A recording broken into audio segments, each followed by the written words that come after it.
নাহমাদুহু ওয়া নুসাল্লি আলা রাসূলিহিল কারীম। সম্মানিত শ্রোতামণ্ডলী, এবার লক্ষ্য করুন এই সমস্ত ফিতনাবাজ চরমপন্থী লামাযহাবীদের আরেকটা কুচক্রান্তের নমুনা। আর তা হচ্ছে, আমি বলেছিলাম মাযহাব শব্দের অর্থ পথ। কিসের পথ, কার জন্য, কিভাবে, এসব প্রশ্নের জবাব আমার বিভিন্ন বক্তব্যে উল্লেখ আছে। তাই এখানে আমি আজ সে আলোচনায় যাচ্ছি না। এখানে যে বিষয়টা বলতে চাই তা হলো, লামাযহাবীরা এক পর্যায়ে আমার কথাটা মেনে নিয়েছে যে মযহাব শব্দের অর্থ পথ, কিন্তু মেনে নিয়েছে সৎভাবে নয়, বরং এর দ্বারা আমার বক্তব্যকে ভুল সাব্যস্ত করার অসৎ উদ্দেশ্যে। তাই তারা এটা মেনে নেওয়ার পর মযহাব শব্দের অর্থ যে পথ, এটা মেনে নেওয়ার সাথে সাথে বলে জান্নাতে যাওয়ার পথ তো মাত্র একটা, যাকে কোরআনের ভাষায় ইহদিনাস সিরাতাল মুস্তাকিম আয়াতে ব্যক্ত করা হয়েছে। অর্থাৎ লামাযহাবীরা বুঝাতে চাচ্ছে যে জান্নাতে যাওয়ার পথ যেহেতু মাত্র একটা, তাই চার মযহাব নামের চার পথ জান্নাতে যাওয়ার পথ হবে কিভাবে? এখানে তারা আমার বক্তব্যের বিরোধিতা করতে গিয়ে পবিত্র কোরআনের এ আয়াতের সিরাতে মুস্তাকিম কথার কি জঘন্যতম মন গড়া অপব্যাখ্যায় মেতেছে, তা আপনারা একটু লক্ষ্য করলেই বুঝতে পারবেন।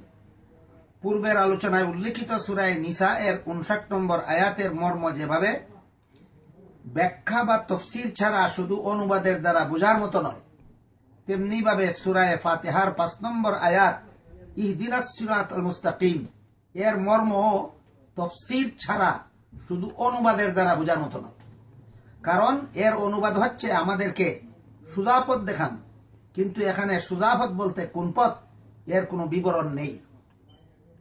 তাই পরবর্তী আয়াতে এর বিবরণ দিয়ে আল্লাহ বলেন সিরাতাল লাযিনা আন'আমতা আলাইহিম, অর্থাৎ তাদের পথ যাদেরকে আপনি নিয়ামত দান করেছেন।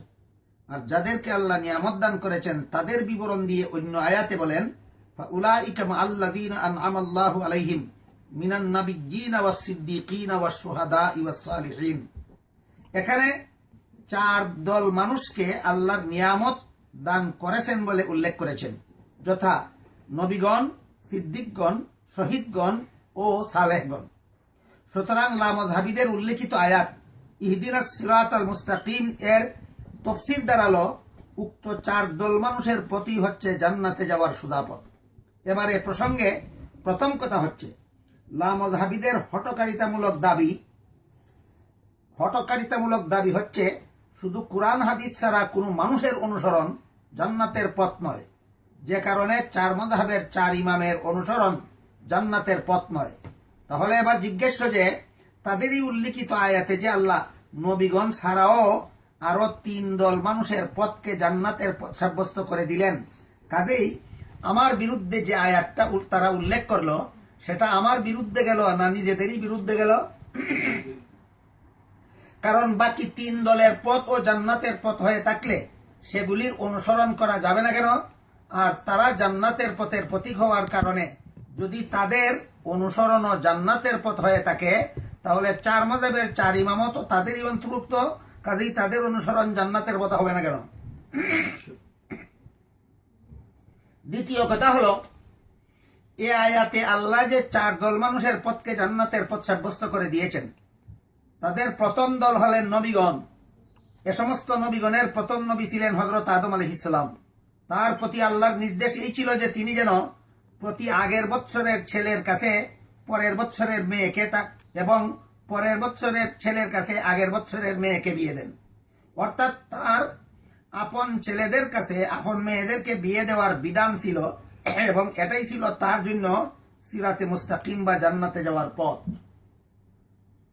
অথচ হযরত মুহাম্মদ সাল্লাল্লাহু আলাইহি ওয়াসাল্লামের উম্মতের জন্য যদি এটাকেই জান্নাতে যাওয়ার মুহাম্মদ সাল্লাল্লাহু আলাইহি ওয়াসাল্লামের উম্মতের জন্য যদি এটাই জান্নাতে যাওয়ার পথ হয়ে থাকে, তাহলে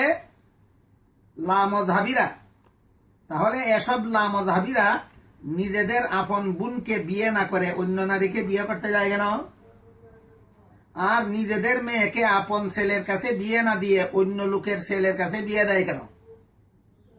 মাথা কি ঠিক আছে, না তেলের পয়সার গন্ধ পেয়ে মাথা চক্কর খাচ্ছে? এছাড়া হযরত ইয়াকুব আলাইহিস সালাম একজন নবী ছিলেন, তার ছেলে ইউসুফ আলাইহিস সালাম একজন নবী ছিলেন। পিতা ইয়াকুব আলাইহিস সালাম ছেলে ইউসুফকে সম্মানজনক সেজদা করেছিলেন বলে পবিত্র কোরআনেই উল্লেখ আছে। আর তাদের জন্য এটা ছিল জান্নাতে যাওয়ার পথ। এটাই যদি লামজাবিদের জন্য জান্নাতের পথ হয়ে থাকে, তাহলে তারা নিজেদের ছেলেদেরকে সম্মানের সেজদা করে না কেন? এভাবে উদাহরণ দিতে থাকলে অনেক সময় এর দরকার হবে। তাই আশা করি দুটি উদাহরণের দ্বারাই আপনারা পরিষ্কারভাবে বুঝতে পেরেছেন যে একই কর্মকাণ্ড সর্বযুগের অথবা সর্বলোকের জন্য জান্নাতের পথ হয় না। কাজেই পবিত্র কোরআনের সিরাতে মুস্তাকিম আয়াতাংশে যে লামজহাবিরা মন গড়া ও অপেক্ষা করেছে তা পরিষ্কার হয়ে গেল। সুতরাং যে আয়াতকে আমার বক্তব্যের প্রতিবাদে অপব্যবহার করেছিল, সে আয়াতের দ্বারা তাদের বক্তব্যই মিথ্যা প্রমাণিত হয়ে গেল।